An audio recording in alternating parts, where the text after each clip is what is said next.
Last period આપણું જે સમગ્ર લક્ષી અર્થશાસ્ત્ર પેપર છે એના એમસીક્યુ ની આપણે લાસ્ટ ટાઈમ ચર્ચા કરતા હતા. આજે આપણો સમગ્ર લક્ષી અર્થશાસ્ત્રનો એમસીક્યુ નો બીજો લેક્ચર છે, તો આપણે કન્ટિન્યુઅસ કરીશું. 29 તારીખથી તમારી જે ઓનલાઈન એક્ઝામ શરૂ થવાની છે તેમાં બધા વિદ્યાર્થીઓને બેસ્ટ ઓફ લક. ઓકે, આપણે આપણા ટોપિક પર આવીએ. તો આપણો જે એમસીક્યુ નો લેક્ચર 2 છે તેનો પહેલો પ્રશ્ન આ રીતનો છે કે ખાલી જગ્યા અર્થશાસ્ત્રીઓના મત મુજબ અર્થતંત્ર પૂર્ણ રોજગારીની પરિસ્થિતિમાં જ સમતુલા અનુભવી શકે છે. એટલે કે અર્થતંત્ર પૂર્ણ રોજગારી સ્થિતિમાં જ સમતુલામાં હોય છે. તેમના જણાવ્યા પ્રમાણે બેરોજગારી એ ટૂંકા ગાળાની ઘટના છે. લાંબા ગાળે પૂર્ણ રોજગારી એ જ અર્થતંત્ર સમતુલા પ્રાપ્ત કરે છે. અને અર્થતંત્રમાં અપૂર્ણ રોજગારીની સ્થિતિમાં સમતુલા સંભવિત નથી. તથા આ અર્થશાસ્ત્રીઓ એવું પણ માનતા કે બેરોજગારી કે બેકારીની સ્થિતિ માટે જે લેબર યુનિયન છે, મજૂર મંડળો છે, એ મજૂર મંડળોની ઇજારાશાહી અને રાજ્યનો હસ્તક્ષેપ કે રાજ્યની જે કંઈ પણ નીતિઓ છે, દરમિયાનગીરીઓ છે, એ જ જવાબદાર જે નાણાકીય વેતન સપાટીને નીચે આવતા રોકે છે. અને તે શ્રમની માંગ એટલે કે રોજગારી વધી શકતી નથી. તો બાળકો, આ જે પ્રશ્ન છે, આ પ્રશ્નમાં જો આપણે વાત કરીએ તો આવું આપણને કયા અર્થશાસ્ત્રીઓ કહે છે? આવું આપણને કયા અર્થશાસ્ત્રીઓ કહે છે? એટલે આપણે એમ કહીએ કે અર્થતંત્ર હંમેશા પૂર્ણ રોજગારીની અવસ્થાએ જ કામ કરે છે અને લાંબા ગાળામાં સમતુલા પ્રાપ્ત થાય છે. તો વિદ્યાર્થી મિત્રો, આ ટાઈપની રજૂઆત આપણે આવક અને રોજગારીનો જે નિર્ધારણનો સિદ્ધાંત છે એમાંનો જે પહેલો સિદ્ધાંત છે, ખાસ કરીને પ્રશિષ્ટ અર્થશાસ્ત્રીઓએ આપેલો સિદ્ધાંત, કે જેમાં જેબી શે અને એસી પીગુ, આ બે અર્થશાસ્ત્રીઓએ જે સિદ્ધાંત આપેલો છે, આ બંને અર્થશાસ્ત્રીઓના મતે આપણે જાણીએ છીએ તે પ્રમાણે કે અર્થતંત્રમાં હંમેશા પૂર્ણ રોજગારી પ્રવર્તતી હોય છે. આ કદાચ ટૂંકા ગાળામાં અપૂર્ણ રોજગારીની પરિસ્થિતિ પ્રવર્તે, પણ કિંમત પરિવર્તનશીલતા, વેતન પરિવર્તનશીલતા અને વ્યાજ પરિવર્તનશીલતા દ્વારા અર્થતંત્રમાં આપોઆપ સ્વયં એ પૂર્ણ રોજગારી સિદ્ધ થાય છે. એટલે લોકો આ જે સિદ્ધાંત અથવા તો આવો જે વિચાર આપનાર અર્થશાસ્ત્રીઓ જે છે તે પ્રશિષ્ટ અર્થશાસ્ત્રીઓ છે. આપણે સ્પીડમાં જઈએ કારણ કે આપણે ઓછા સમયમાં બીજા ઘણા બધા એમસીક્યુ આપણે સોલ્વ કરવાના છે, એટલે આપણે વધારે ઝાઝી ડિસ્કશન આમાં કરતા નથી. તમને દાખલા તરીકે પ્રશ્ન આવો આપી દઈએ કે સમગ્ર લક્ષી અર્થશાસ્ત્ર એટલે, નીચે A B C D E આ ટાઈપના તમને 4 વિકલ્પો આપે. તો ક્રમશઃ આપણે વિકલ્પોને તપાસીએ. બૃહદ આર્થિક સમગ્ર જથ્થાઓ વચ્ચેના સંબંધોનો અભ્યાસ તે સમગ્રલક્ષી અર્થશાસ્ત્ર છે. બૃહદ શબ્દ છે, બૃહદ કુલ પરિમાણ, એના જે આર્થિક સમગ્ર જથ્થાઓ છે એ વચ્ચેના સંબંધોનો અભ્યાસ છે. તો કે એને આપણે સમગ્રલક્ષી અર્થશાસ્ત્ર કહી શકીએ છીએ. એટલે આ વિધાન સાચું છે. આપણા એમસીક્યુ ની સાથે બંધ બેસે છે.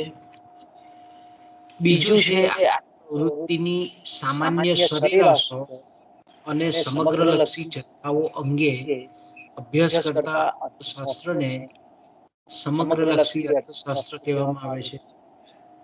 તો આપણને ખબર છે કે સમષ્ટિલક્ષી સમગ્રલક્ષી અર્થશાસ્ત્રમાં અર્થશાસ્ત્ર અર્થતંત્રના જે કુલ પરિમાણો છે, સામાન્ય સરેરાશો છે, એગ્રીગેટ જે જથ્થાઓ છે, સમગ્રલક્ષી જથ્થાઓ છે, એ અંગેનો અભ્યાસ કરવામાં આવે છે.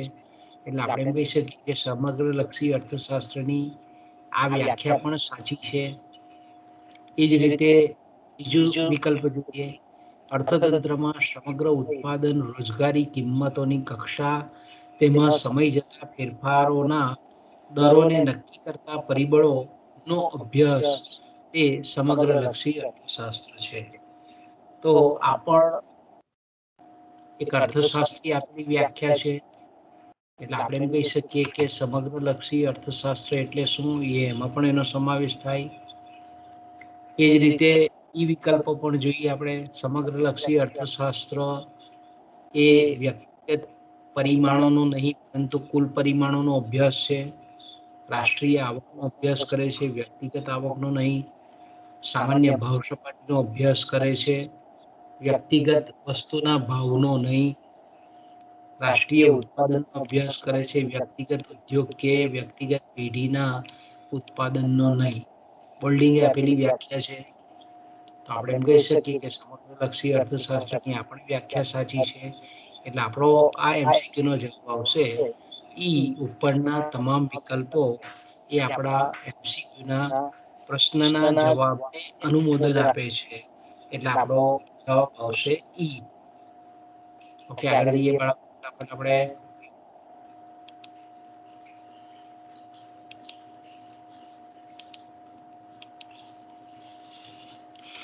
સૌ પ્રથમ વાર અર્થશાસ્ત્રના ક્ષેત્રે 1933માં કયા અર્થશાસ્ત્રીએ સમગ્ર લક્ષી વિશ્લેષણ પર આધારિત સમગ્રલક્ષી અર્થશાસ્ત્ર, કે જેને આપણે સમષ્ટિલક્ષી અર્થશાસ્ત્ર અથવા તો બૃહદલક્ષી અર્થશાસ્ત્ર તરીકે પણ ઓળખાવી શકીએ, અને એકમલક્ષી વિશ્લેષણ પર આધારિત એકમલક્ષી, વ્યક્તિલક્ષી, સૂક્ષ્મલક્ષી અર્થશાસ્ત્ર એક નામ આપ્યું. તો ભૈયા પહેલી વખત, સૌથી પહેલી વખત અર્થશાસ્ત્રના કયા અર્થશાસ્ત્રીએ, અર્થશાસ્ત્રના ક્ષેત્રે કયા અર્થશાસ્ત્રીએ, અહીંયા સાલ પણ આપી દીધી છે, 1933માં સમગ્રલક્ષી અર્થશાસ્ત્ર અને એકમલક્ષી અર્થશાસ્ત્ર આવું બે વિભાગીકરણ કર્યું. પહેલા દ્રષ્ટિકોણથી અભ્યાસ થતો જ હતો, સમગ્રલક્ષી દ્રષ્ટિકોણથી પણ અભ્યાસ થતો હતો અને એકમલક્ષી દ્રષ્ટિકોણથી પણ થતો હતો. પણ સમગ્રલક્ષી વિશ્લેષણ પર આધારિત સમગ્રલક્ષી અર્થશાસ્ત્ર અને એકમલક્ષી વિશ્લેષણ પર આધારિત એકમલક્ષી અર્થશાસ્ત્ર, આવું બે સ્પષ્ટ નામ. તે નામ આપનાર અર્થશાસ્ત્રી કોણ હતા? અહીંયા આપણને પ્રશ્ન સરળ પ્રશ્ન છે.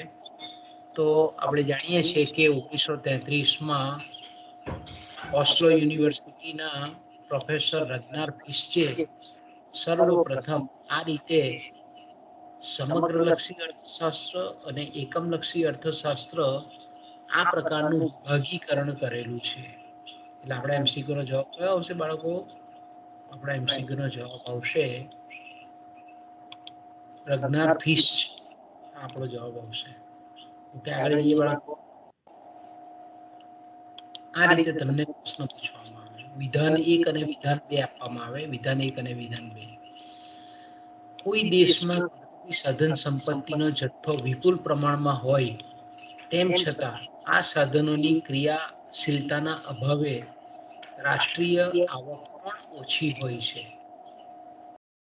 વિધાનિકને બરાબર આપણે સમજીએ. કોઈ દેશમાં કુદરતી સાધન સંપત્તિ, નૈસર્ગિક સાધન સંપત્તિ નો જથ્થો પુષ્કળ પ્રમાણમાં છે. દાખલા તરીકે દક્ષિણ આફ્રિકા આપણે કહીએ. તેમ છતાં આ જે નૈસર્ગિક સાધનો છે, અલગ અલગ પ્રકારની સંપત્તિઓ છે, જંગલ સંપત્તિ છે, પાણી સંપત્તિ છે, જમીન સંપત્તિ છે, ખનિજ સંપત્તિ છે, પણ આ છતાં સાધનોની ક્રિયાશીલતાના અભાવે રાષ્ટ્રીય આવક ઓછી પણ હોઈ શકે છે. તો સ્વાભાવિક છે કે આપણે આપણો જે એકમ નંબર 2 છે, રાષ્ટ્રીય આવક, એમાં શરૂઆતના જ પેરેગ્રાફમાં આપણને ખબર છે કે રાષ્ટ્રીય સંપત્તિ અને રાષ્ટ્રીય આવક આ બે વચ્ચે ભેદ છે. કે રાષ્ટ્રીય સંપત્તિ એટલે કુદરત તરફથી જે કંઈ પણ દેશને મળેલી સંપત્તિ છે, એનો જો યોગ્ય ઉપયોગ કરવામાં આવે, ઇષ્ટતમ ક્રિયાશીલ રીતે જો ઉપયોગ કરવામાં આવે, તો રાષ્ટ્રીય આવકનો પ્રભાવ એ વધે છે. રાષ્ટ્રીય આવક વધારે થાય છે, રાષ્ટ્રીય ઉત્પાદન વધે છે, કુલ રોજગારીમાં વધારો થાય છે. તો આપણે એમ કહી શકીએ કે જો અહીંયા આપણને કેવું બતાવ્યું વિધાનમાં, સાધનોની ક્રિયાશીલતાના અભાવે રાષ્ટ્રીય આવક ઓછી પણ હોઈ શકે છે. આ વિધાન સાચું છે. વિધાન 2 જોઈ લઈએ. કારણ કે સંપત્તિ એક જથ્થો છે. રાષ્ટ્રીય સંપત્તિ કેવો છે? એક જથ્થો છે. બીજું વિધાન આપણને એમ કહે છે કે સંપત્તિ, રાષ્ટ્રને મળેલી સંપત્તિ એક જથ્થો છે. કુદરતી સાધન સંપત્તિ કેવી છે? એક સ્ટોક છે, વોલ્યુમ છે, જથ્થો છે. જ્યારે આવક એ સંપત્તિના જથ્થામાંથી વહેતો ચીજ વસ્તુઓ અને સેવાઓનો પ્રવાહ છે. ઓકે, આપણે કહીએ કે સાધનોનો જો ઇષ્ટતમ યોગ્ય ઉપયોગ કરવામાં આવે, યોગ્ય નીતિઓ દ્વારા, તો આપણે એમ કહી શકીએ કે એમાંથી ચીજ વસ્તુઓ અને સેવાઓનો પ્રવાહ વહે છે. આ વિધાન પણ સાચું છે. તો આપણા એમસીક્યુમાં જોઈએ કે બંને વિધાનો સાચા હોય તેવું કયું છે? તો કે સી ઓપ્શન છે. એટલે આપણો જવાબ આવશે બંને વિધાનો સાચા છે. આગળ જઈએ બાળકો. તમારી 2 દિવસમાં પરીક્ષા છે, એટલે આપણે અહીંયા સ્પીડમાં ગાડી જઈએ છીએ, ગાડી દોડાવીએ છીએ. આગળ જઈએ.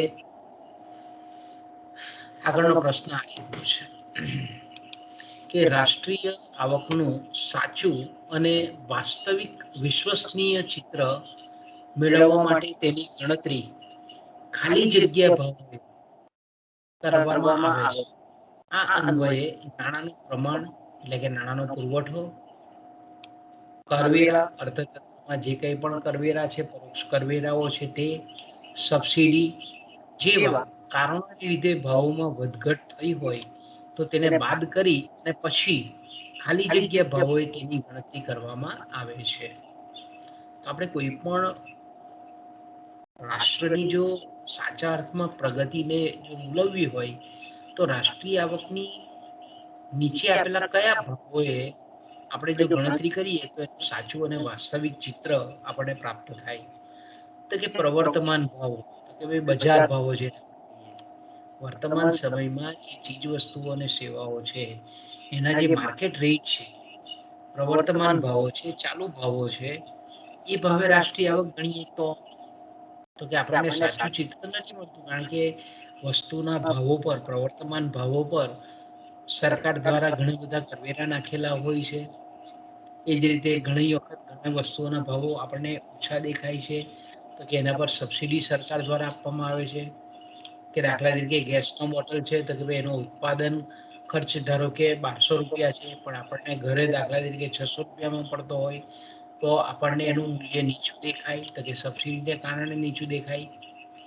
ઓકે, તો પ્રવર્તમાન ભાવ એ જ રીતે એને આપણે ચાલુ ભાવો પણ કહીએ, એ જ રીતે એને બજાર ભાવો પણ કહીએ છીએ. એટલે પ્રવર્તમાન ભાવો, ચાલુ ભાવો અને બજાર ભાવો આ ત્રણે ત્રણ ન આવે આપણા જવાબમાં, તો હવે ચોથા કયા રહ્યા? સ્થિર ભાવો. તો કે સ્થિર ભાવો એવા ભાવો છે કે જેમાં નાણાંનું પરિમાણ કે નાણાંનો પુરવઠો વધવાને લીધે જે કૃત્રિમ રીતે ભાવ વધારો દેખાય છે તેની અસરને વાત કરવામાં આવે છે. આડકતરા, અપ્રત્યક્ષ કે પરોક્ષ કરવેરા, જેને આપણે ઇનડાયરેક્ટ ટેક્સીસ કહીએ છીએ, એની રકમને પણ બાદ કરીએ છીએ. અને સબસિડીને લીધે જે કંઈ પણ ભાવો નીચા દેખાતા હોય એ સબસિડીની અસરને પણ દૂર કરવામાં આવે. અને પછી જ્યારે આપણે જે કંઈ પણ અર્થતંત્રમાં ચીજ વસ્તુઓ અને સેવાઓનું ઉત્પાદન થયેલું હોય એને જ્યારે આપણે સ્થિર ભાવો એની ગણતરી કરીએ છીએ તો આપણને રાષ્ટ્રીય આવકનું સાચું, વાસ્તવિક અને વિશ્વસનીય ચિત્ર મળે છે. કારણ કે રાષ્ટ્રીય આવક એ અર્થતંત્ર બેરોમીટર છે. અર્થતંત્રની કેટલી પ્રગતિ થયેલી છે એનો અંદાજો આપણને રાષ્ટ્રીય આવકના સાચા આંકડા પરથી પ્રાપ્ત થાય છે. તો આપણો જવાબ આવશે સ્થિર ભાવો. આપણો કયો જવાબ આવશે બાળકો? આપણો MCQ નો જવાબ આવશે સ્થિર ભાવોએ. ઓકે, આગળ જઈએ આપણે.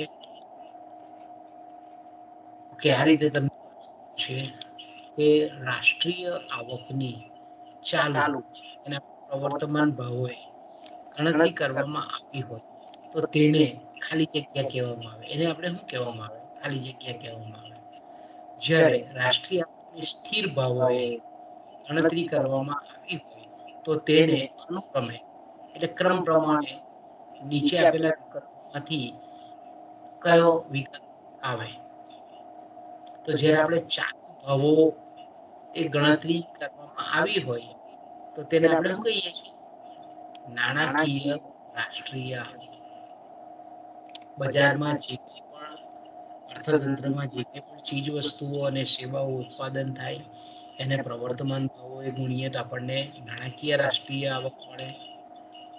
ઓકે, જ્યારે રાષ્ટ્રીય આવકની સ્થિર ભાવો આપણે આગળના જેમાં જોઈ ગયા કે નાણાંના પ્રમાણની અસરને બાદ કરવામાં આવે, કરવેરા, પરોક્ષ કરવેરાની રકમને બાદ કરવામાં આવે, સબસિડીની રકમને અસરને આપણે દૂર કરવામાં આવે તો આપણને જે ભાવો, આપણને જે રાષ્ટ્રીય આવકનો આંકો મળે એને આપણે વાસ્તવિક રાષ્ટ્રીય આવક કહીએ છીએ. તો આપણો જવાબ કયો આવશે? નાણાકીય રાષ્ટ્રીય આવક અને વાસ્તવિક રાષ્ટ્રીય આવક. આપણે ગુજવવા માટે અહીંયા ચાલુ બજાર, અહીંયા જો આ બંને આપણને એવું લાગે કે વાંચતી વખતે કે આ પણ આવે છે ને આ પણ આવે છે, પણ અહીંયા શબ્દ છે અનુક્રમે.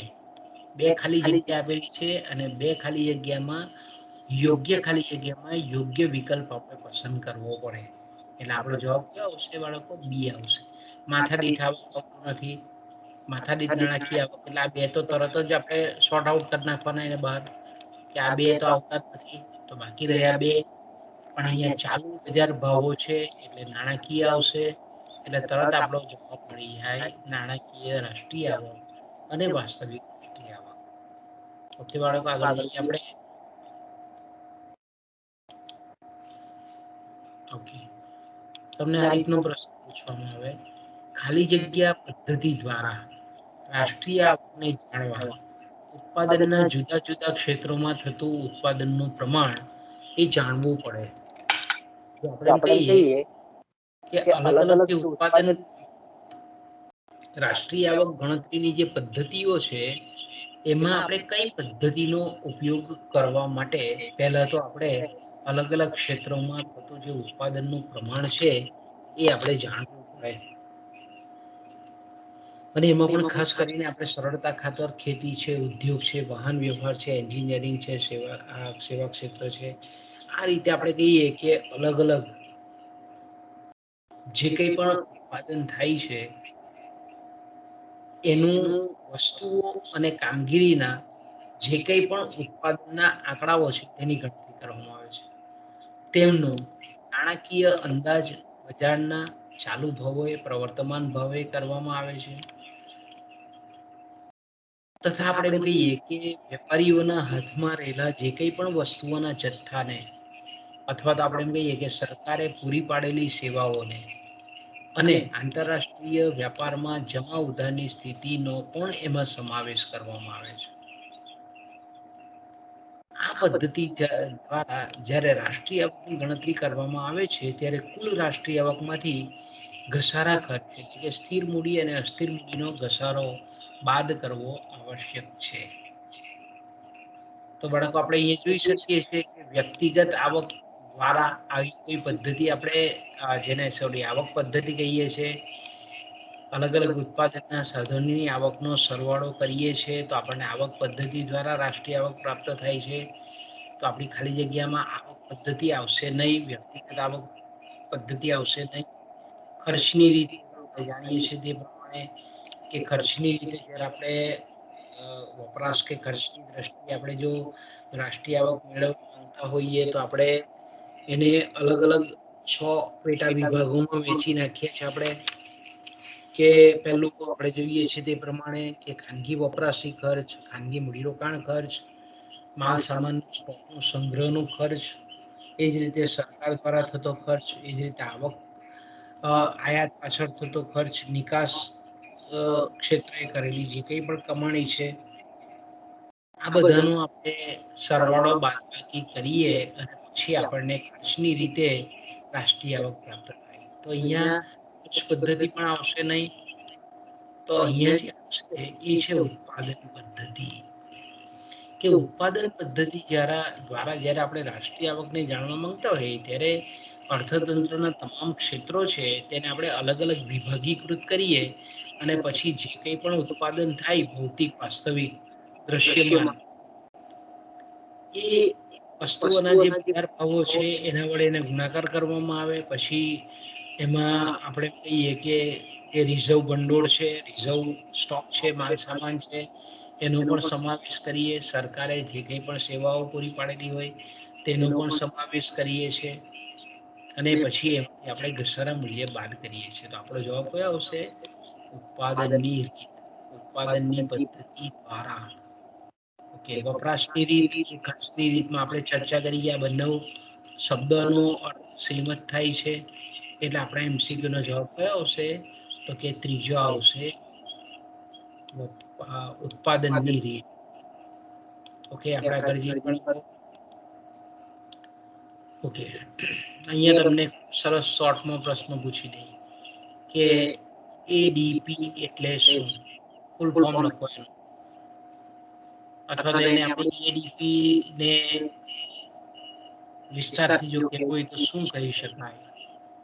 તો કે અહીંયા તમે જોઈ શકો છો કે ADP એટલે પર્યાવરણીય અને આર્થિક, એટલે environmentally and economic integrated estimation. કે આ આવે છે કે ના નથી આવતું?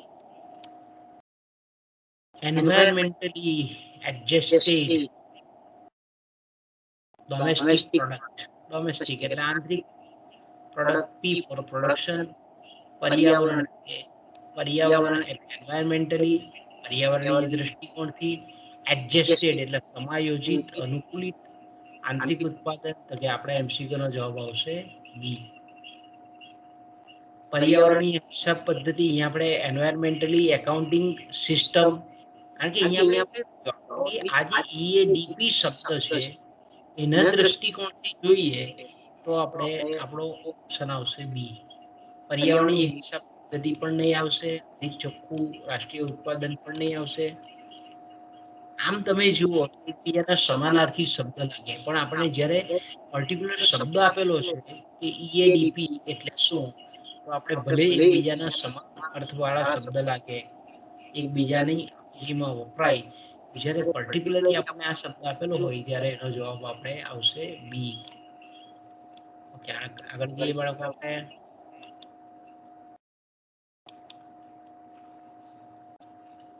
ઓકે, આ રીતના તમને પ્રશ્ન પૂછવામાં આવે કે વેતન કાપ દ્વારા અર્થતંત્રને પૂર્ણ રોજગારીની સપાટી પર ટકાવી શકાય.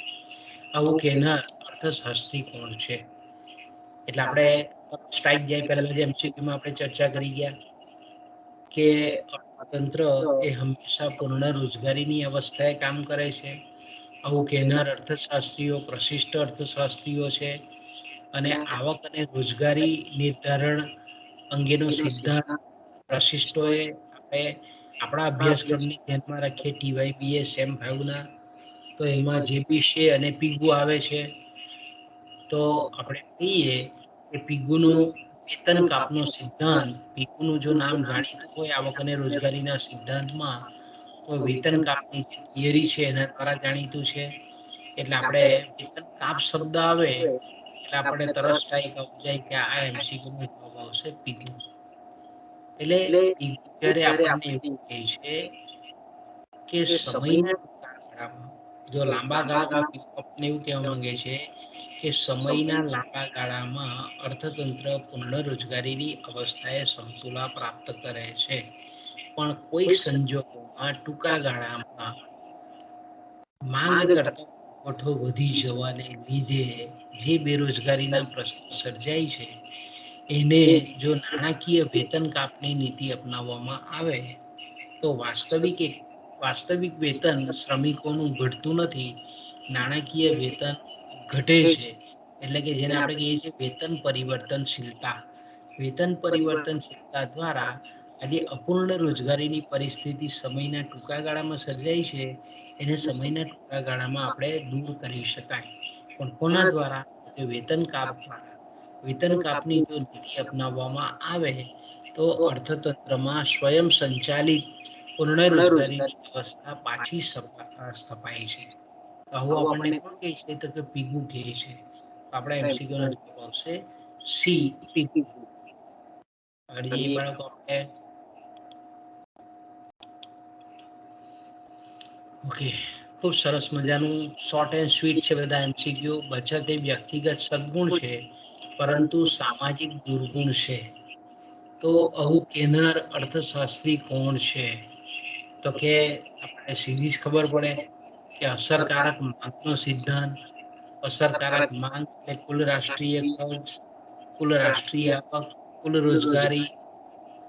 એટલે આપણને તરત ખબર પડી જાય કે આ રીતે આપણને કેઇન્સે જ કીધેલું છે કે બચત છે તો વ્યક્તિગત ધોરણે સારી છે, સદગુણ છે, પણ જ્યારે સમાજના તમામ લોકો જો બચત વધારે તો આપણે એમ કહી શકીએ કે અસરકારક માંગ ઘટે. એટલે કે નાણાંના પીઠબળ પરની જે ચીજ વસ્તુઓ અને સેવાઓની માંગ છે તે ઘટે. એટલે અસરકારક માંગ ઘટે એટલે આપણે અર્થતંત્રમાં જોઈએ છે કે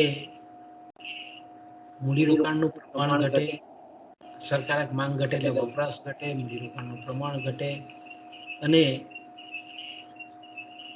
અંતે રોજગારીમાં ઘટાડો થાય. તો આ રીતની ખૂબ સરસ મજાની થિયરી એમણે સમજાવેલી છે કેઇન્સે. એટલે આપણા આ એમસીક્યુનો જવાબ આપણને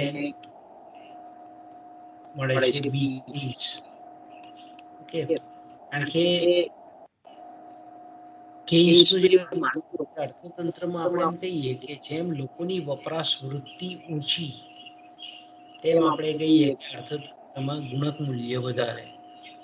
અને ગુણક મૂલ્ય વધારે, જેટલું ઊંચું ગુણક મૂલ્ય એટલું મૂડીરોકાણ કરતા રાષ્ટ્રની આવકમાં વૃદ્ધિ વધારે થાય, રોજગારીમાં વધારો. આવું આપણને કેઇન્સ. ઓકે, આગળ જઈએ બાળકો આપણે.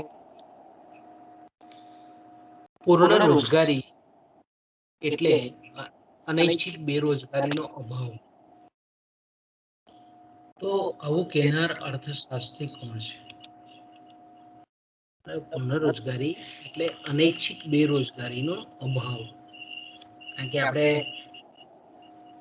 જ્યારે કેઇન્સે સિદ્ધાંત આપેલો હતો ત્યારે એણે સરસ રીતે આપણને સમજાવેલું છે કે પૂર્ણ રોજગારીના ખ્યાલને આપણે સમજવો હોય તો આપણે બેરોજગારીના પ્રકારોને જાણવા પડે.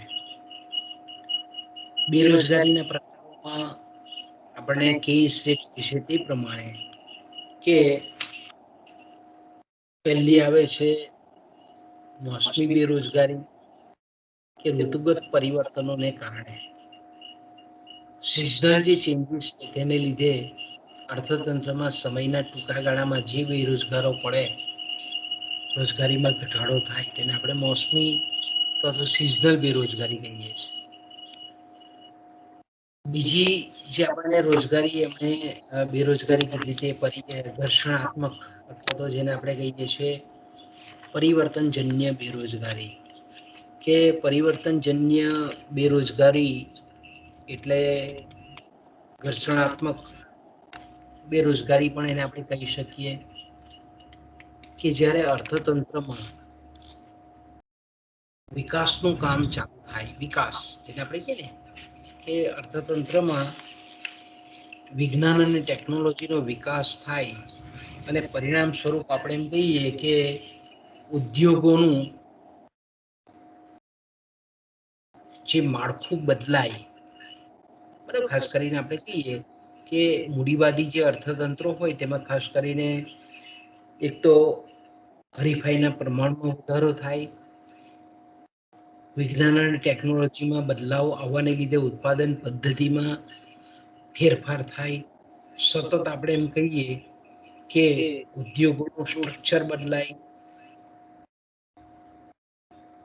એટલે આપણે એમ કહી શકીએ કે જે જૂના પરંપરાગત ઉદ્યોગો છે તે ભાંગી પડે, ભાંગતા જાય, અને આવા જે જૂના અને ભાંગતા જે ઉદ્યોગોમાં છે તેમણે તેમાંના જે શ્રમિકો છે એને બેકાર થવું પડે અને નવા અને વિકસતા ઉદ્યોગમાં રોજગારી મેળવવા માટે અમુક સમય સુધી બિટવીન ધ જોબ એમને બેકાર રહેવું પડે.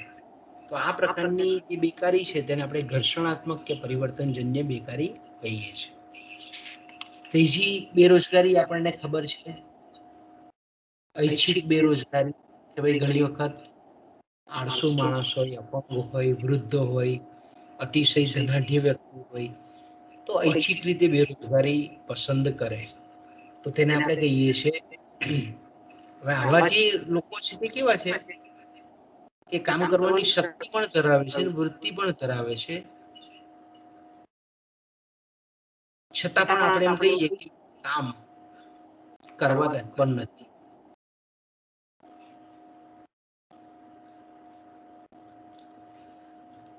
ચોથો જે પ્રકાર છે તે આપણે જાણીએ છીએ તે પ્રમાણે કે જેને આપણે કહીએ છીએ અનૈચ્છિક બેરોજગારી. અનૈચ્છિક બેરોજગારી એટલે આપણે એમ કહીએ ને કે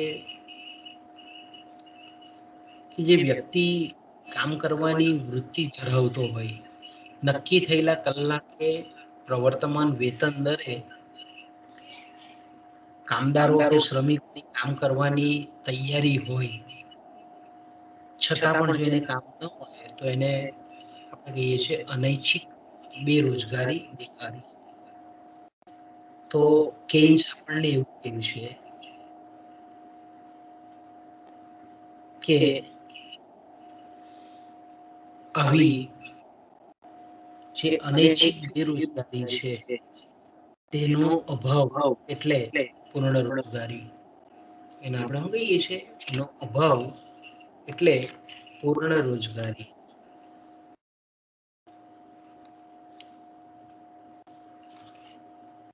ઓકે, તો જવાબ આવશે કેન્સ.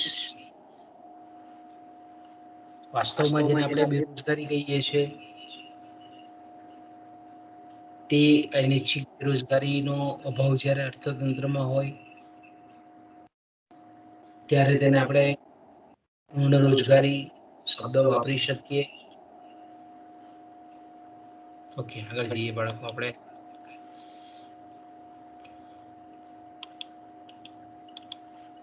મૂડીરોકાણનો આધાર મૂડીની સીમાંત કાર્યક્ષમતા તથા વ્યાજના દરના સંબંધ પર છે, આવું કહેનાર અર્થશાસ્ત્રી કોણ છે?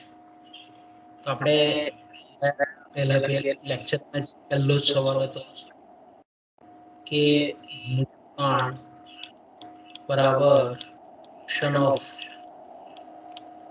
આઈ એન્ડ આર, આ રીતનું આપણે સૂત્ર પહેલા લેક્ચરમાં જોઈ કે મૂડીરોકાણને અસર કરતા બે પરિબળો, એક છે ઇન્ટરેસ્ટ એટલે વ્યાજનો દર અને બીજું છે રેટ ઓફ રિટર્ન. એટલે આપણે કહીએ કે મૂડી સાધનો ને રોકતા જે કંઈ પણ વટાવ વળતર દર મળે છે તેને આપણે મૂડીની એટલે કે ભવિષ્યમાં જે કંઈ પણ વળતર મેળવવાની અપેક્ષા રાખીએ છીએ તેને આપણે મૂડીની સીમાંત કાર્યક્ષમતા કહીએ છીએ. તો મૂડીરોકાણનો આધાર મૂડીની સીમાંત કાર્યક્ષમતા અને વ્યાજના દર પર છે. આવી આપણને સમજૂતી કેન્સે પણ વિધેયના ખ્યાલ દ્વારા સમજાવેલી છે. તો આ જવાબ આવશે કેજ. આપણે ડિટેલમાં એટલા માટે નથી જતા કારણ કે આપણી પાસે સમયનો અભાવ છે, એટલે શક્ય હોય તેટલા આપણે એમસીક્યુ કવર કરવાની કોશિશ કરીએ. આગળ જઈએ બાળકો. કોઈ પણ ઉત્પાદક પોતે જ વસ્તુનો ગ્રાહક બને છે અથવા તો તે બીજાની વસ્તુનો ગ્રાહક બનતો હોય છે.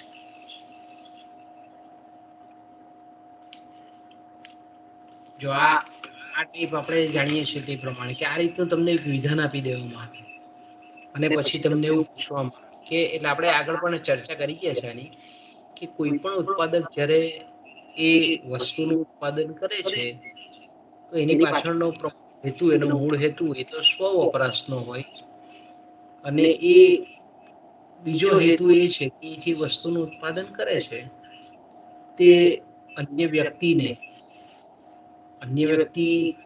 એ પોતાની વસ્તુ આપી અને એના બદલામાં પોતાની જે જરૂરિયાત વાળી વસ્તુ છે એ એની પાસે ખરીદતો હોય છે. એટલે કોઈ પણ ઉત્પાદક જ્યારે વસ્તુ ઉત્પાદિત કરે છે કે તો એક તો સ્વ વપરાશ એટલે કે પોતે જ પોતાની વસ્તુનો ઉપભોગ કરે છે, એટલે પોતાની વસ્તુનો ગ્રાહક બને છે એક બાજુ, અને બીજી બાજુ આપણે એમ કહીએ કે એને અન્ય જે ઉત્પાદક છે એ અન્ય ઉત્પાદકો જે કંઈ પણ વસ્તુ ઉત્પાદિત કરે છે એ પોતાની જરૂરિયાત માટે, કે જેને આપણે બીજાની વસ્તુ કહીએ છીએ, એ બીજાની વસ્તુનો ગ્રાહક બનતો હોય છે. તો આવું કહેનાર અર્થશાસ્ત્રી કોણ છે? તો બાળકો આપણે જાણીએ છીએ તે પ્રમાણે કે પ્રશિષ્ટ અર્થશાસ્ત્રીય વિચારધારામાં જે વિશેનો જે બજારનો નિયમ છે, પુરવઠાનો નિયમ છે, એને અનુમોદન આપતા બજારના નિયમને સાચો ઠેરવવા માટે ડેવિડ રિકાર્ડોએ આ રીતનું સ્ટેટમેન્ટ કરેલું છે. આપણો જવાબ પણ કયો આવશે? તો કે ડેવિડ રિકાર્ડો. કે આગળ જઈએ બાળકો. ત્યાર પછી આવશે અસરકારક માંગમાં વધારો, રોજગારીમાં વધારો. આપણે તમને વિધાન આપી દે, અસરકારક માંગમાં વધારો, રોજગારીમાં વધારો કરે છે. અને બીજું વિધાન આપે છે રોજગારી અંગે જેબીસી અને કેન્સના વિચારો સરખા છે. તો આપણે પહેલું સેન્ટેન્સ તપાસીએ. અસરકારક માંગમાં વધારો, રોજગારીમાં વધારો કરે છે. તો કે હા, એક્ઝેક્ટલી કરે છે. કે કેન્સે આપેલો જે અસરકારક માંગનો સિદ્ધાંત છે, અસરકારક માંગ વધે તો સ્વાભાવિક છે કે અર્થતંત્રમાં મૂડીરોકાણ વધે, પરિણામ સ્વરૂપ રોજગારી અને આવક બંનેમાં વધારો થાય. તો આપણે કહીએ કે પહેલું વિધાન સાચું છે. હવે બીજું વિધાન જોઈએ આપણે, કે પૂર્ણ રોજગારી અંગે જે બી છે અને કેન્સના વિચારો સરખા છે. તો કે જે બી છે ના વિચારો જુદા છે. અર્થતંત્રમાં પૂર્ણ રોજગારી પ્રવર્તે છે એવું આપણને કહે છે જે વિશે હંમેશા. કેન્સ એવું કહે છે કે રોજગારીની ઘણી બધી સપાટીઓ પૈકીની એક પૂર્ણ રોજગારીની સપાટી છે. અને અર્થતંત્રમાં ઘણી વખત સમતુલા આપણને પૂર્ણ રોજગારીની અવસ્થા આવતા પહેલા પણ સ્થપાયેલી જોવા મળે છે. એટલે આપણે એમ કહી શકીએ કે જે બી છે અને કેન્સના જે વિચારો છે એમાં આપણને ભેદ જોવા મળે છે, તફાવત જોવા મળે છે. તો અહીંયા આપણે સરખા છે એવું આપણને કહે છે. તો આપણે એમ કહીએ કે આ બીજું વિધાન છે તે ખોટું છે. એટલે આપણો જવાબ કયો આવશે? પ્રથમ વિધાન સાચું છે અને બીજું વિધાન ખોટું છે. એટલે આપણા એમસીક્યુ નો જવાબ આવશે બી આવશે બાળકો. ઓકે, આગળ જઈએ. ઓકે, અહીંયા તમને આ રીતનું પૂછવાનું કે વિધાન એક, અર્થતંત્રમાં જેમ બચત વધારે તેમ કેન્સની દ્રષ્ટિએ પૂર્ણ રોજગારની પ્રાપ્તિ વિશેષ ઝડપી બને છે. આ વિધાન કેવું છે? તદ્દન ખોટું છે. કારણ કે બચત વધે તો અસરકારક માંગ ઘટે. અને અસરકારક માંગ ઘટે, આપણે એમ કહીએ કે પૂર્ણ રોજગારીની પ્રાપ્તિ ઝડપી નહીં બને, ઉલટાની ધીરી બને. એટલે આ પહેલું વિધાન કેવું છે? ખોટું છે. અર્થતંત્રમાં અનૈચ્છિક બેકારી જેમ વધે તેમ અર્થતંત્ર પૂર્ણ રોજગારી તરફ વધે છે. અનૈચ્છિક બેરોજગારી એટલે આપણે આગળ જોઈ ગયા કે કામ કરવાની તત્પરતા હોય, તૈયારી હોય, પ્રવર્તમાન વેતન દર સ્વીકારવા તૈયાર હોય, કામ કરવાની શક્તિ હોય છતાં કામ ન મળતું હોય તો તેને આપણે અનૈચ્છિક બેરોજગારી કહીએ છીએ. શ્રમિકને બેકાર રહેવું ગમતું નથી પણ એને કામ જ નથી મળતું એટલે કમ અને એને બેકાર રહેવું પડે છે. તો આપણે એમ કહીએ કે જો આવી પરિસ્થિતિ હોય તો અર્થતંત્ર પૂર્ણ રોજગારી તરફ આગળ વધે. તો કે ના, આ વિધાન પણ ખોટું છે. તો આપણે એમ કહીએ કે બંને વિધાનો ખોટા છે. આપણા એમસીક્યુ નો જવાબ કયો છે? બંને વિધાનો ખોટા છે. આ રીતે પણ પેપર સેટર પૂછી શકે. કે આગળ જઈએ, સેમ છે પ્રશ્ન પાછો. કુલ આવકો જેટલી ઝડપથી વધે છે એટલી ઝડપથી કુલ ખર્ચ વધતું નથી. આપણે તરત આ વિધાન પરથી જ આપણને ખબર પડી જાય કે આ કેસનું વપરાશ વિધેય છે, વપરાશ વૃત્તિ છે, વૃત્તિનો ખ્યાલ છે, ઉપભોગ વૃત્તિનો ખ્યાલ છે. અને કેસ ખૂબ જ સરસ રીતે વપરાશના નિયમો આપણી સમક્ષ મૂકે છે કે વ્યક્તિની આવક જેટલી ઝડપથી વધે છે એટલો એનો કુલ ખર્ચ એટલી ઝડપથી વધતો નથી. અહીંયા દર બતાવે છે. આ વિધાન સાચું છે. ઓકે. વ્યાપાર ચક્રીય બેરોજગારી એ વિકાસમાન વિકાસશીલ જેને કહીએ છીએ અર્થતંત્ર તેનું લક્ષણ છે. તો કે બરાબર છે, આ વિધાન પણ સાચું છે. કારણ કે આપણે જાણીએ છીએ તે પ્રમાણે કે અર્થતંત્ર જ્યારે વિકાસશીલ અવસ્થામાં હોય, વિકાસમાન અવસ્થામાં હોય ત્યારે સરકાર દ્વારા આર્થિક વિકાસના ધ્યેયને સિદ્ધ કરવા માટે ઘણા બધા નાણાકીય સાધનો સરકાર ફાળવતી હોય તો તેવા સંજોગોમાં સ્વાભાવિક છે કે અર્થતંત્રમાં ઘણી વખત આપણને તેજી પણ જોવા મળે અને ઘણી વખત આપણે એમ કહીએ કે બેરોજગારી પણ જોવા મળે. તો આ રીતે આપણે તેજી મંદીની ઘટમાળ આવા વિકાસમાન અર્થતંત્રમાં આપણને સતત જોવા મળતી હોય તો આપણે એમ કહી શકીએ કે વ્યાપાર ચક્રીય બેરોજગારી એટલે તેજી મંદીની ઘટનાને લીધે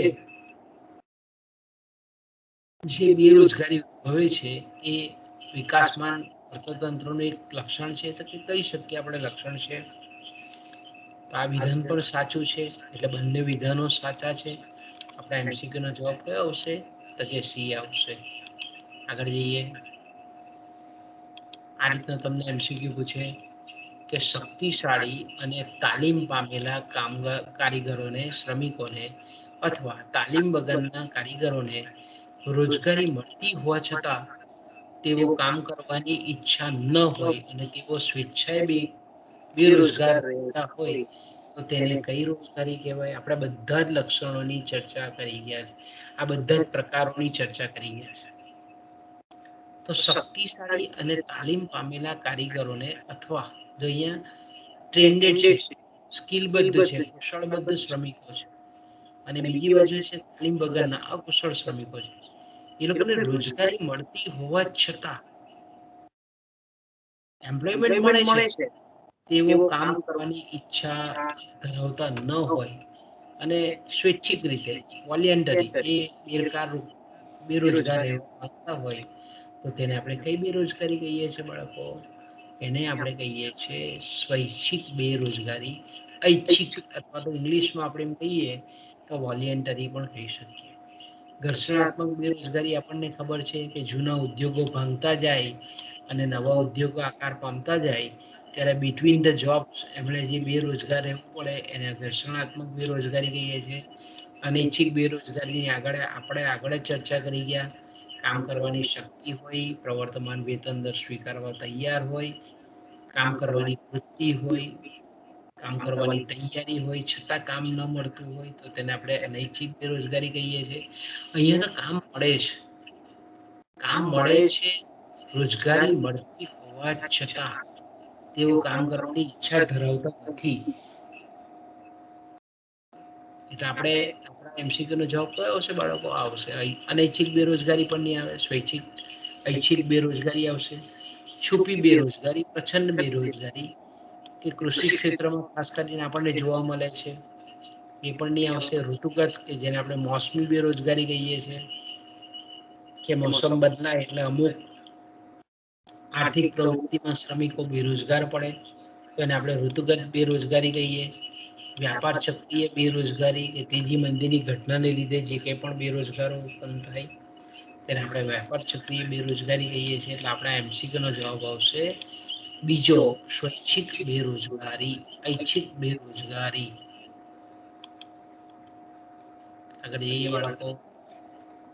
ઓકે, વિધાન 1 અહીંયા રીતે વિધાન આપી દેવામાં આવે કે લોકો જે પ્રાપ્ત કરે છે તે બધી જ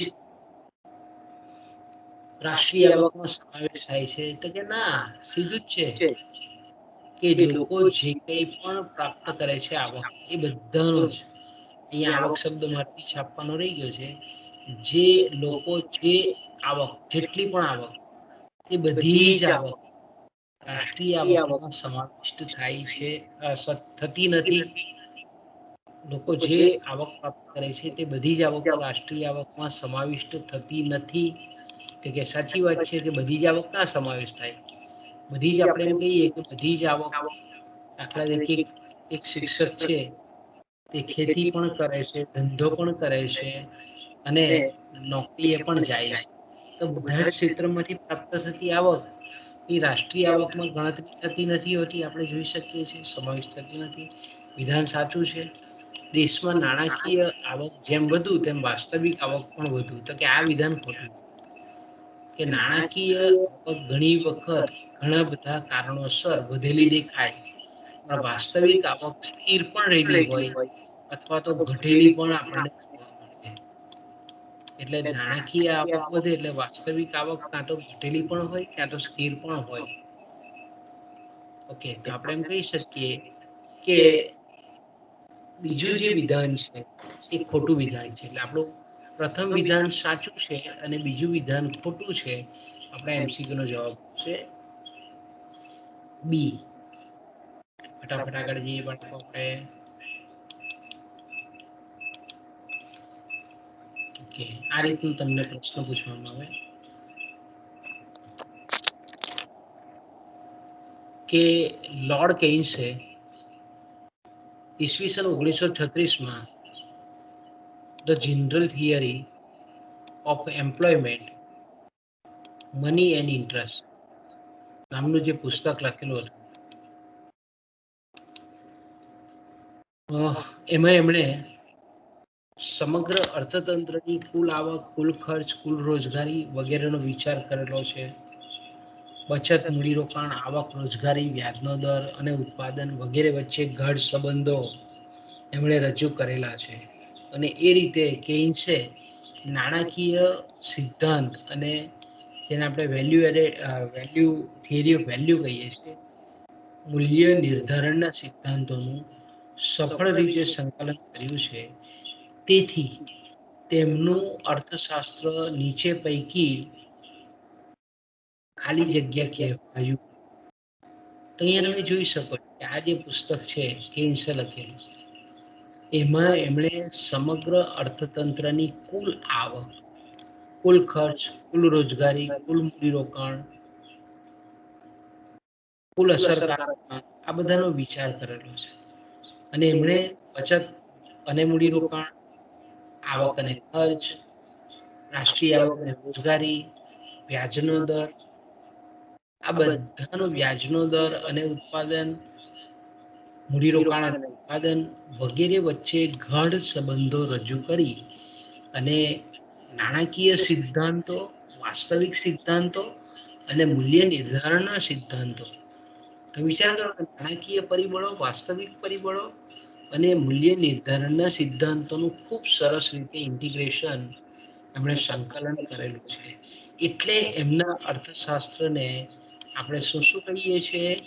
સમગ્રલક્ષી અર્થશાસ્ત્ર કહેવાય એને? તો કે હા કહેવાય. બૃહદલક્ષી અર્થશાસ્ત્ર કહેવાય? તો કે કહેવાય. મેક્રો ઇકોનોમિક્સ કહેવાય? તો કે કહેવાય. સમષ્ટિલક્ષી અર્થશાસ્ત્ર પણ કહી શકીએ આપણે. એટલે આપણે એમ કહી શકીએ કે કેસનું અર્થશાસ્ત્ર છે એને આ રીતે અન્ય ઘણા બધા નામોથી પણ ઓળખવામાં આવે છે. એટલે આપણો જવાબ કયો આવશે? સમગ્રલક્ષી અર્થશાસ્ત્ર, બૃહદલક્ષી અર્થશાસ્ત્ર, મેક્રો ઇકોનોમિક્સ, સમષ્ટિલક્ષી અર્થશાસ્ત્ર. એટલે આપણો જવાબ આવશે ઉપરના તમામ વિકલ્પો. ઓકે, આગળ જઈએ આપણે.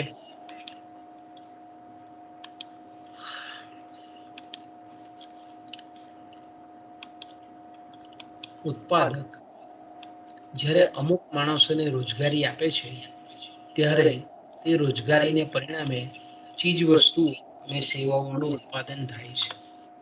આ ચીજ વસ્તુઓ અને સેવાઓનું ઉત્પાદન જે છે એનું વેચાણ કરીને ઉત્પાદક અમુક આવક મેળવવાની અપેક્ષા રાખે છે, જેને ઉત્પાદકની અપેક્ષિત વેચાણ આવક એક્સપેક્ટેડ સેલ્સ પ્રોસીડ્સ કહીએ છીએ આપણે. આ અપેક્ષિત વેચાણ આવક એટલે એને નીચે પૈકી શું કહેવામાં આવે છે? તેને આપણે કહીએ છીએ કુલ માંગ કિંમત, aggregate demand price.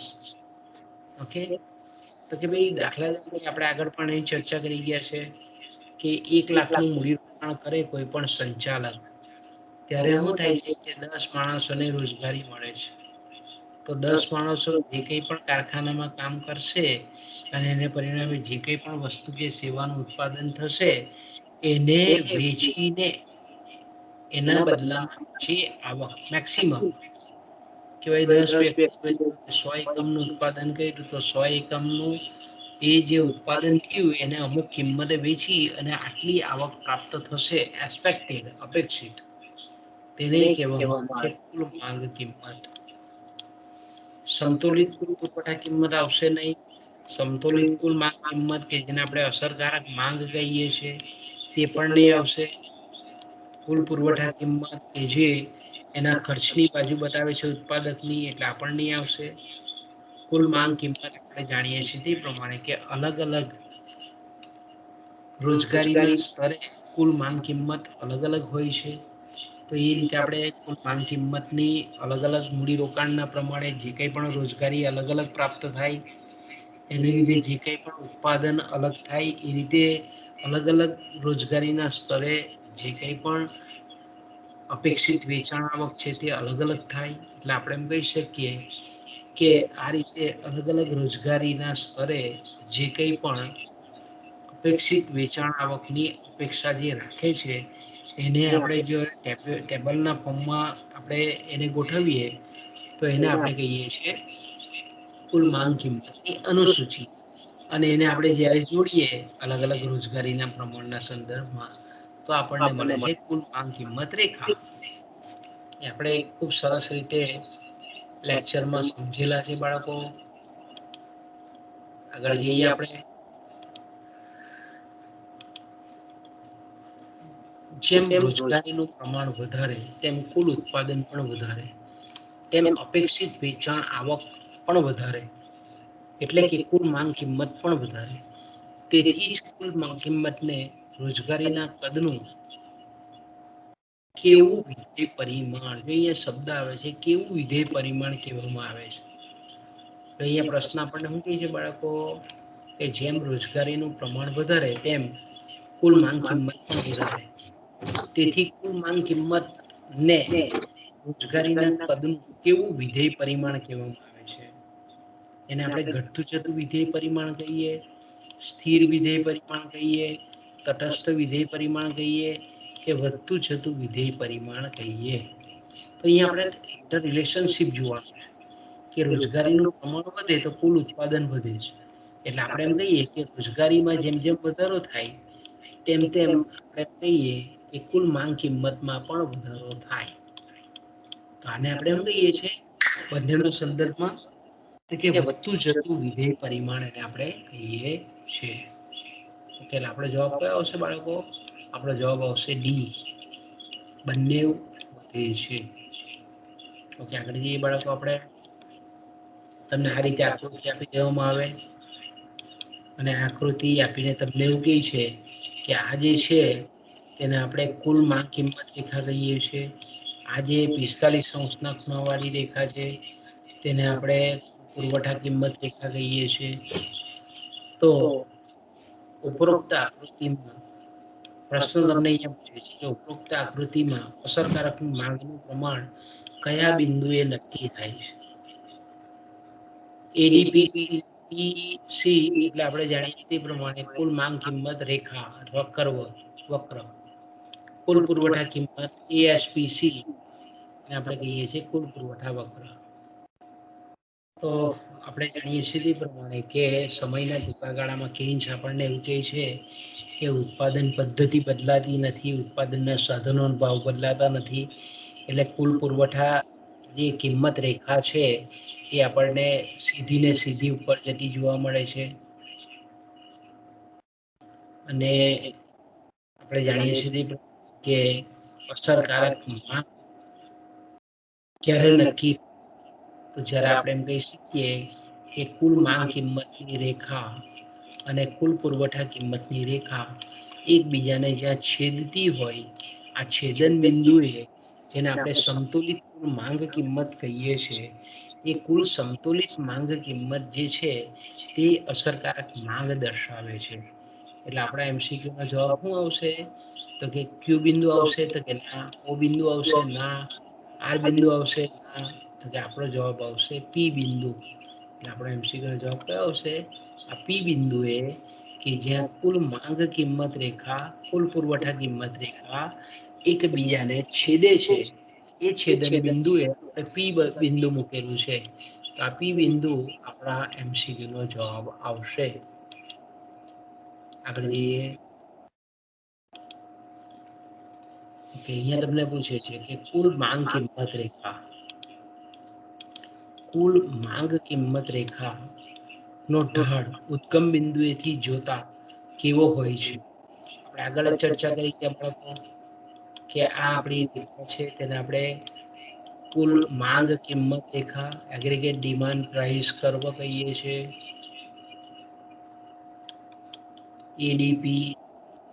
ADP C આ રેખા કહીએ છીએ આપણે આને. તો અહીંયા ઉદ્ગમ બિંદુ આપણે અહીંયા છે, તો ઉદ્ગમ બિંદુથી જોતા આપણે કેવી દેખાય છે?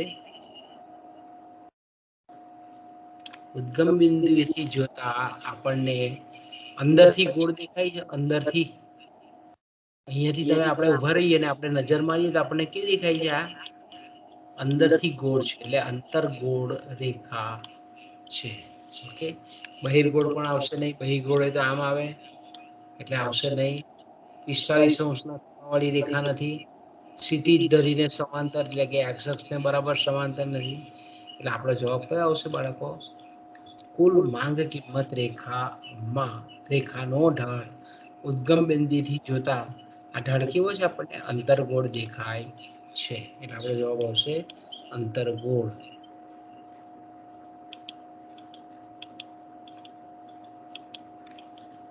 ઓકે,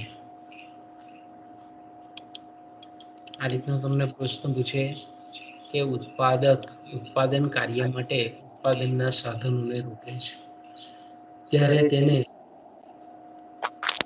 વળતર ચૂકવવું પડે છે. જો ઉત્પાદકને તેના ચાલુ ધંધામાં ટકાવી રાખવો હોય તો તે ઉત્પાદનના સાધનોને ચૂકવાતા કુલ વળતર ઉપરાંત સામાન્ય નફાની અપેક્ષા રાખે છે. તેથી રોજગારીની પ્રત્યેક સપાટીએ ઉત્પાદકનું કુલ ખર્ચ તેના ઉત્પાદનના સાધનોને ચૂકવેલું વળતર અને સામાન્ય નફાના સરવાળા જેટલું થશે. આ કુલ ખર્ચને પ્રોફેસર કેન્સ કુલ પુરવઠા કિંમત તરીકે ઓળખાવે છે. તેનો અર્થ એ થાય કે ઉત્પાદક રોજગારીની અમુક ચોક્કસ સપાટીએ ઉત્પાદનનું ચાલુ રાખવા માટે ઓછામાં ઓછી જે અપેક્ષા રાખશે, એટલે કે ઉત્પાદક છે તે રોજગારીની અમુક ચોક્કસ સપાટીએ પોતાનું જે ઉત્પાદન છે એને જો ચાલુ રાખવા માંગે તો એ એટલી ઓછામાં ઓછી એવી અપેક્ષા રાખે, એક્સપેક્ટેશન રાખે કે આ ઉત્પાદન વેચાણમાંથી કુલ ખર્ચ, કુલ પુરવઠા કિંમત પ્રાપ્ત થાય. તમે કુલ ખર્ચ ગણો કે કુલ પુરવઠા કિંમત ગણો, એ બંને એક જ સમાન છે. આમ કુલ પુરવઠા કિંમત એ ઉત્પાદકની અમુક રોજગારીની, કુલ પુરવઠા કિંમત ઉત્પાદકની અમુક રોજગારીની શું કહેવાય?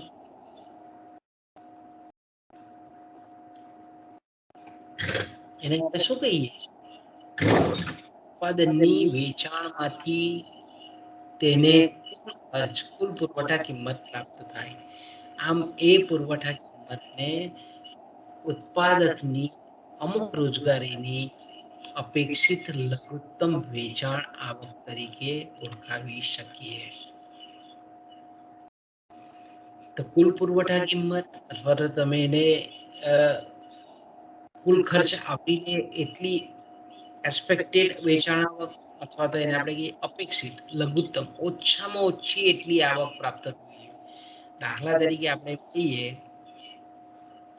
કે કોઈ પણ યોજક છે તે 1 લાખ રૂપિયાનું રોકાણ કરે છે. તો આપણે એમ કહીએ કે 1 લાખ રૂપિયાનું રોકાણ કરે છે, તો 1 લાખ રૂપિયાના રોકાણ પાછળ એને અમુક ચોક્કસ એ જે કંઈ પણ ઉત્પાદનના સાધનો પાછળ ખર્ચ કરે છે, એ ખર્ચનું વળતર પ્રાપ્ત થાય એટલી તો મિનિમમ આપણે દાખલા તરીકે 1 લાખના રોકાણ પર એને એવું થાય કે એ શ્રમિકોને કામ પર લાગે, મૂડી સાધનોને કામે લગાડે છે. તો એને ધારો કે આપણે એમ કહીએ કે 40,000 રૂપિયાનો ખર્ચ થાય છે. ઓકે, હવે 40,000 રૂપિયાનો ખર્ચ થાય છે અને ધારો કે એવું વિચાર છે મને બીજો 10,000નો નફો પ્રાપ્ત થવો જોઈએ ઓછામાં ઓછો. તો આપણે એમ કહીએ કે 50,000 રૂપિયા એની શું કહેવાય કે ઓછામાં ઓછી એક્સપેક્ટેડ લઘુત્તમમાં લઘુત્તમ વેચાણ આવક કહેવાય. કે લાખ રૂપિયાના મૂડીરોકાણ પર એ ઓછામાં ઓછું એવું ઈચ્છે છે કે ભાઈ મને આ રીતે 50,000 રૂપિયા તો મળવા જ જોઈએ, તો જ હું લાખ રૂપિયા રોકતા તો આપણે કહીએ કે એવી વેચાણ આવકની અપેક્ષા રાખીએ કે મને 1.5 લાખ મળવા જોઈએ, તો એને આપણે કુલ માંગ કિંમત કહીએ છીએ. એને શું કહીએ છીએ આપણે? કુલ માંગ કિંમત. મહત્તમ વેચાણ આવકની અપેક્ષા. કુલ પુરવઠા કિંમત એટલે અપેક્ષિત લઘુત્તમ વેચાણ આવક. ઓકે, આપણા MCQ નો જવાબ ક્લિયર થઈ જાય છે બાળકો? આગળ જઈએ આપણે. ઓકે, અહીંયા તમને આ રીતે પૂછો કે ખાલી જગ્યા એક એવી હિસાબી પદ્ધતિ છે જેમાં આર્થિક ઉત્પાદન અને વપરાશની પર્યાવરણ પરની અસરો લક્ષમાં લેવાય છે. જો હવે અહીંયા સામાજિક હિસાબી પદ્ધતિ છે કે જેમાં આર્થિક માપનમાં ઉત્પાદન અને વપરાશ એટલે કે ઉત્પાદન પ્રવૃત્તિ હાથ ધરાય છે અને જે કંઈ પણ ઉપભોગની પ્રવૃત્તિઓ હાથ ધરાય છે એની લીધે પર્યાવરણ પર જે કંઈ પણ પ્રાકૃતિક જે પરિબળો છે એના મૂલ્યમાં જે હ્રાસ થાય છે, ઘસારો થાય છે, એની અસરોને લક્ષમાં લેવામાં આવે તો તેને શું કહેવામાં છે? તો કે ભાઈ પ્રણાલીગત એને રાષ્ટ્રીય હિસાબી પદ્ધતિ કહેવામાં આવે તો કે ના. પરંપરાગત કે પ્રણાલીગત જે રાષ્ટ્રીય હિસાબની પદ્ધતિ છે તેમાં પર્યાવરણને સામેલ કરવામાં આવતું નથી. પરંપરાગત જેને આપણે પ્રણાલીગત રાષ્ટ્રીય આવક હિસાબી પદ્ધતિ કહીએ છીએ તે પણ નહીં આવે. ચોખ્ખા આંતરિક ઉત્પાદનની ગણતરી કે કુલ દેશનું જે GNP છે એ GNPમાં આપણે કહીએ કે ઘસારા મૂલ્યને બાદ કરીએ તો આપણે ચોખ્ખા આંતરિક ઉત્પાદનની આપણે ગણતરી કરી શકીએ છીએ, તો કે આ પણ નહીં આવે. તો આપણો જવાબ કયો આવશે? હરિત હિસાબી પદ્ધતિ, ગ્રીન એકાઉન્ટ મેથડ જેને આપણે કહીએ છીએ. કે એમાં આર્થિક માપનમાં પર્યાવરણ પરની અસરને પણ આપણે ધ્યાનમાં લઈએ છીએ. એટલે આપણા MCQ નો જવાબ આવશે હરિત હિસાબી પદ્ધતિ.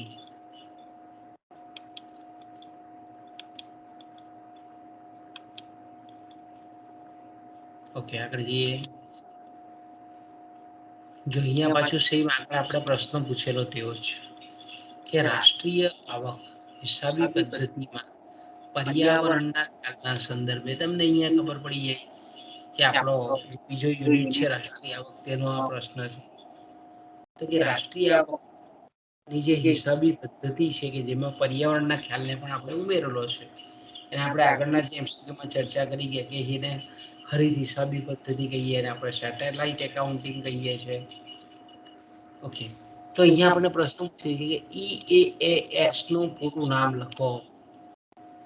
આપણે જોઈ ગયા કે આને આપણે ઈએડીપી કહીએ છીએ તો કે ઈએડીપી આવશે નહીં, આપણને પૂછેલું છે. ઈએએસએચ આ પહેલો જે છે એને આપણે ઈએડીપી આગળ ચર્ચા કરી ગયા છે, પણ અહીંયા આપણને પૂછ્યું છે ઈઈએએસ. તો આપણે એમ કહી શકીએ કે environmental and economic account system, તો કે આપણને આ પોસિબિલિટી 100%ની દેખાય છે. એન્વાયરમેન્ટલ એકાઉન્ટિંગ સિસ્ટમ તો કે ઈએએસ છે એટલે આવશે નહીં. Economic and environmental economic scheme તો કે આ સ્કીમ નથી. આપણો જવાબ કયો આવશે બાળકો? આવશે જ્યારે પણ તમને એવું પૂછે કે ઈઈએએસ નું પૂરું નામ લખો તો કે environmental and economic account systems, આપણો જવાબ આવશે. એટલે આ રીતનું તમને કોઈ પણ આપણે જે શોર્ટ ફોર્મ છે એ લખે અને પછી આ રીતે ઇંગ્લિશમાં તમને આપે તો તમને એને ફૂલ ફોર્મ ખબર હોવી જોઈએ. એટલે ઘણા વિદ્યાર્થીઓ જ્યારે વાંચતા હોય ત્યારે ઇંગ્લિશ શબ્દ આવે એટલે એને એવોઇડ કરે, પણ એમસીક્યુમાં એમાંથી પણ પૂછાઈ શકાય, પૂછી શકાય એમાંથી. ઓકે, અહીંયા આપણને કહે છે કે રાષ્ટ્રના બજેટને હરિત બનાવવા માટે, એટલે આપણે એમ કહીએ કે પર્યાવરણને ઓછામાં ઓછી હાનિ થાય, હાનિ ન થાય, ઓછામાં ઓછી હાનિ થાય, બરાબર, થતી હાનિને ટાળી શકાય એવી હોય તો રાષ્ટ્રના બજેટને, એટલે કે જ્યારે આપણે અંદાજપત્ર કહીએ છીએ, એને હરિત બનાવવા માટે જે પ્રયોજનો કરવામાં આવે છે એ પ્રયોજનોમાંથી નીચે આપેલા કયા પ્રયોજનનો સમાવેશ થતો નથી? અહીંયા શબ્દ છે સમાવેશ થતો નથી. તો આપણે વારાફરતી કરીએ. ફરી પાછો પ્રશ્ન બોલું છું કે રાષ્ટ્રના અંદાજપત્રને, બજેટને હરિત બનાવવો, એટલે કે પર્યાવરણ પર થતી જે અવનતિ છે, હાનિ છે, પ્રાકૃતિક સંપદાનો જે હર્ષ છે એ ઓછામાં ઓછો બનાવવા માટે જે કંઈ પણ દ્રષ્ટિકોણ કે અભિપ્રાયો અપનાવવામાં આવે છે, નીતિઓ અપનાવવામાં આવે છે, તેમાંથી કઈ નીતિનો સમાવેશ રાષ્ટ્રીય બજેટને હરિત બનાવવામાં થતો નથી નીચે આપેલા વિકલ્પો પૈકી? તો આપણે જોઈએ કે બજેટમાં સૌર ઉર્જા, વિન્ડ ફાર્મિંગ જેવા આર્થિક ઉત્પાદનોને પ્રોત્સાહન આપવું, તો કે આ હરિત બનાવવામાં ઉપયોગી છે, કારણ કે અહીંયા જે આપણે કહીએ છીએ કે રિન્યુએબલ એનર્જી છે એનો ઉપયોગ કરવામાં આવે છે. પર્યાવરણને હાનિ ન થાય એવા ઉત્પાદનોના ખર્ચમાં સબસિડી કે ગ્રાન્ટ આપી, તો કે આ પણ હરિત બનાવે છે બજેટને. ચોથું આપણે જોઈએ કે પ્રદૂષણ ઘટાડવા માટે વાહનોના બળતણ પર વપરાશ કર નાખી શકાય. એટલે આપણે જાણીએ છીએ કે સરકાર પેટ્રોલ અને ડીઝલના ભાવ કેમ વધારે છે? કારણ કે એ ફ્યુલનો આપણે કહીએ કે જેમ એના પર કર નાખવામાં આવે તેમ એની કિંમત ઊંચી જાય, એટલે લોકો આપણે એમ કહીએ કે એનો વપરાશ વિવેકપૂર્ણ કરે. તો આ પણ આપણે એમ કહી શકીએ કે બજેટ બનાવવા માટે બળતણ વપરાશ કર પર કદાચ ભાર મૂકી શકાય, કારણ કે અહીંયા આપણો હેતુ છે પ્રદૂષણને ઘટાડવાનો. તો આ વિધાન પણ આપણે કહીએ કે રાષ્ટ્રના બજેટને હરિત બનાવવામાં એનો સમાવેશ કરવો. ત્રીજું જે જોઈએ આપણે, કોલસા આધારિત પાવર પ્લાન્ટો સ્થાપવાને મંજૂરી આપવી. તો આપણે જાણીએ છીએ કે કોલસોનો ઉપયોગ થતા હોય એવા જે થર્મલ પ્લાન્ટો છે તે ઘણો બધો કાર્બન ડાયોક્સાઇડ, કાર્બન મોનોક્સાઇડ અને કાર્બન એ પર્યાવરણમાં છૂટો પાડે, એટલે કે લિબરેટ કરે છે, મુક્ત કરે છે. આ બધા જે પાવર પ્લાન્ટ, જે કોલસા પર આધારિત પાવર પ્લાન્ટ, તો આપણે એવા સંજોગોમાં આપણે કહીએ કે અર્થતંત્રના જે કંઈ પણ પર્યાવરણ છે એમાં પ્રદૂષણની સમસ્યા વિકટ બને છે. તો આ જે સી વિધાન છે કે જેમાં હરિત બનાવવા માટે એનો સમાવેશ થતો નથી. પાવર પ્લાન્ટો ઓછામાં ઓછા કોલસા પર આધારિત એવો પ્રયત્ન સરકાર કરતી. ઓકે, એટલે આપણો જવાબ આવશે સી.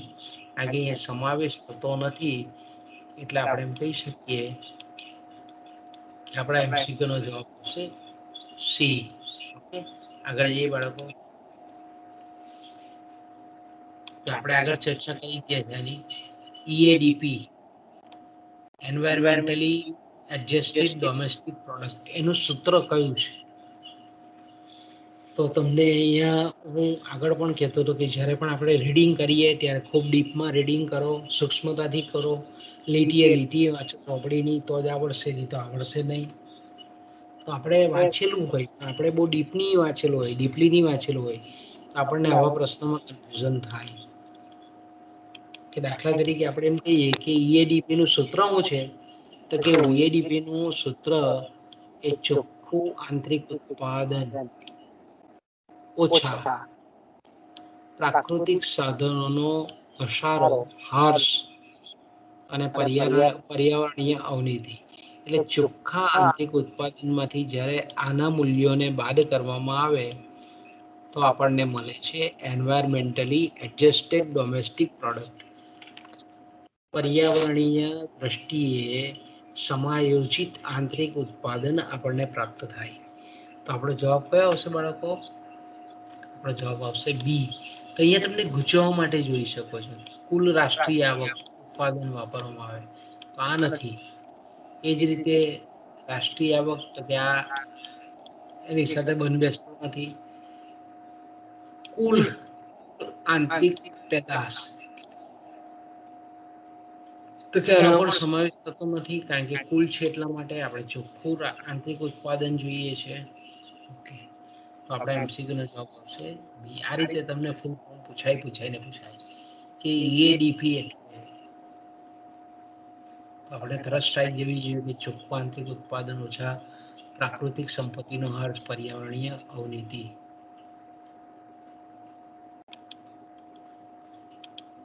ઓકે, આગળ જઈએ બાળકો.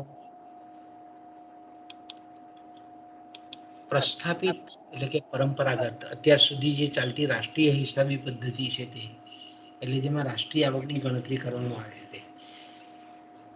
પરંપરાગત પ્રસ્થાપિત રાષ્ટ્રીય હિસાબી પદ્ધતિમાં પ્રાકૃતિક સાધનોના હર્ષને અવગણાય છે. તો સ્વાભાવિક છે કે ભાઈ પરંપરાગત જે આપણી રાષ્ટ્રીય આવકની ગણતરી છે એમાં પ્રાકૃતિક સંપત્તિ છે, એમાં જે ઘસારો લાગે છે, અવમૂલ્યન થાય છે, તેનો આપણે સમાવેશ કરતા નથી, અવગણાય છે પરંપરાગત પદ્ધતિમાં.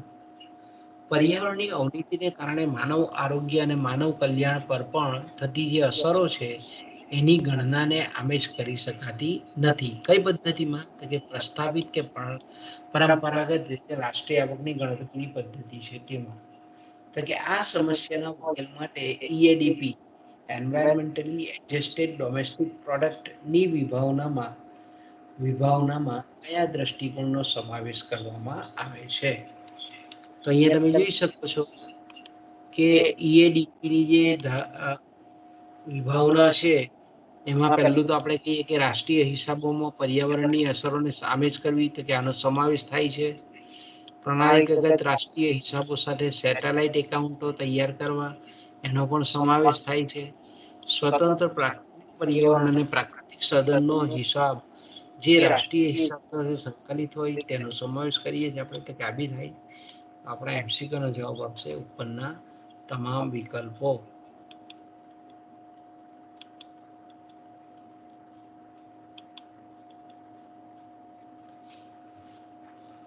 ઓકે, તમને આ રીતે પૂછવા. વિધાન 1, હરિત હિસાબી પદ્ધતિને કેટલીક વખત પ્રાકૃતિક સાધનોનું એકાઉન્ટિંગ અને પર્યાવરણીય એકાઉન્ટિંગ તરીકે પણ ઓળખવામાં આવે છે. તો આ વિધાન સાચું છે. હરિત હિસાબી પદ્ધતિ આર્થિક પ્રવૃત્તિની નકારાત્મક આડઅસરો, પર્યાવરણીય પ્રદૂષણ અસરોનો સમાવેશ કરવામાં આવે છે, જેથી આર્થિક પ્રગતિનો સાચો અંદાજ જાણી શકાય. રાષ્ટ્રની ટકાઉ આર્થિક વૃદ્ધિની ક્ષમતા પણ જાણી શકાય. તો કે સાચું છે આ વિધાન કમ્પ્લીટલી. તો બંને વિધાનો કેવા છે? સાચા છે. આપણો MCQ નો જવાબ કયો આવશે? સી આવશે બાળકો. ઓકે, આગળ જઈએ આપણે.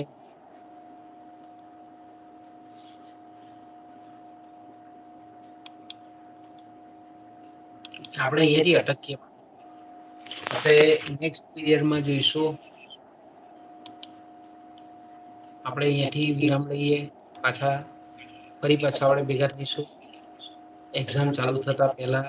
આના જે કંઈ પણ 12-15 હજુ રહી ગયેલા જે MCQ છે તેની ફરીથી પાછી ચર્ચા કરીશું. ઓકે, અહીંયા આપણે મીટિંગ એન્ડ કરીએ છીએ બાળકો.